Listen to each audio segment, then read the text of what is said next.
Bonsoir à tous. Les enseignants ne désarment pas. Ce deuxième lundi de grève a connu une forte participation des professeurs aux différentes manifestations organisées dans la communauté française.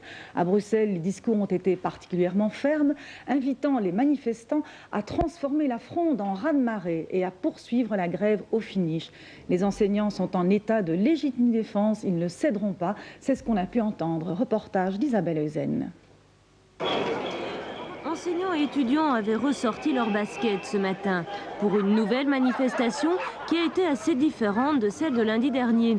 Il y avait en effet un peu moins de manifestants. Selon les forces de l'ordre, ils étaient entre 10 000 et 15 000.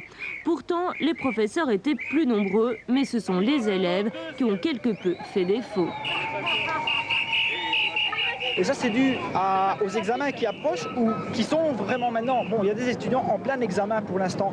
C'est pour ça que la coordination étudiante que nous avons constituée il y a plus ou moins 3 semaines appelle à la reprise du mouvement dès septembre. Voilà donc 3 semaines que profs et élèves manifestent. Faites le calcul, ça leur fait pas mal de kilomètres dans les jambes.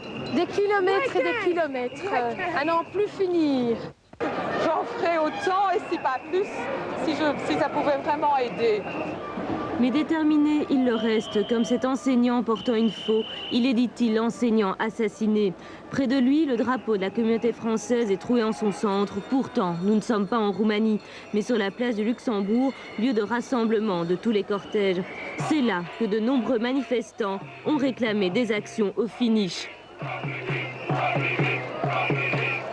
Une chose est sûre, la grève a remporté un succès total, mais pas l'opération escargot tentée cet après-midi. Bruxelles n'a pas connu d'embouteillage monstre. Par contre, ses conducteurs pourraient bien recevoir prochainement une contravention pour conduite trop lente.